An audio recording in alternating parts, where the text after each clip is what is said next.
Hi, this is Brandon Splay from thirstgym.com. Today we're talking about an exercise called the depth drop to body weight vertical jump.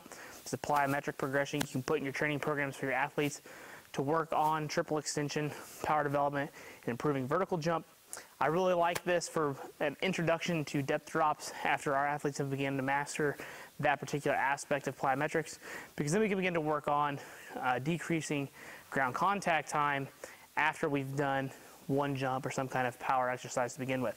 So many times in sport, as I'm sure you know, it's not just a matter of jumping up or jumping forward. It's a matter of having to do that either multiple times or changing direction or immediately having to react to a stimulus and going again. So this kind of helps build that into the training program. So as we step off the box, we're going to try to decrease that ground contact time.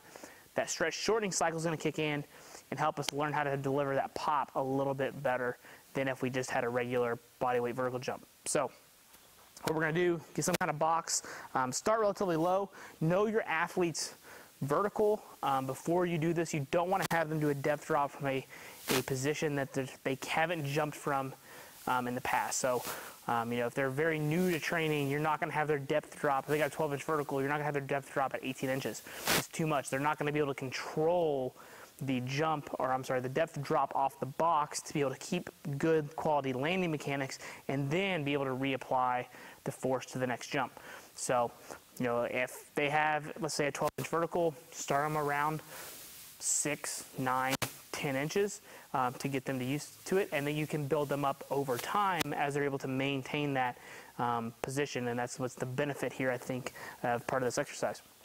So I've just got a 14-inch box here, so for me this is underneath my vertical jump. I'm going to go to step off. You're going to teach your athletes to either alternate legs or a minor hop, and we have to work with that with a lot of kids. They have a hard time gathering the fact that when they step, they don't want to reach down and reach for it. We want to just use that to step off the box. So we're going to step off the box. As soon as we step off the box, as soon as I hit the ground, I'm going to jump as high as I possibly can. So I'm going to be here, and then just go back to the box. I was going to work on reducing the ground contact time on the box. The common fault that you'll see with most kids is they're going to do this,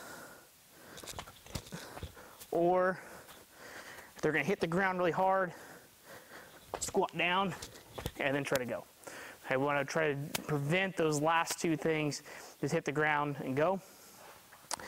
Make sure that you understand how many jumps you're doing in your training programs. So for us, we usually stick between 3 and 6 sets. We're probably going to do between 4 and 5 jumps a set.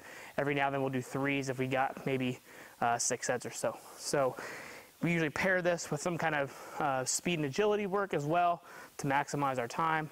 But I would say that for most kids, you're probably going to have a couple of different plyometric options available to you before you insert the depth drop to vertical jump. But you obviously got hurdles and different boxes and things you can do as well. So you got a lot of options here. This is kind of our first one that we like to introduce our athletes to after they've just mastered the depth drop in general. So if you got any questions, feel free to leave in the comment section. Thanks. Have a great day.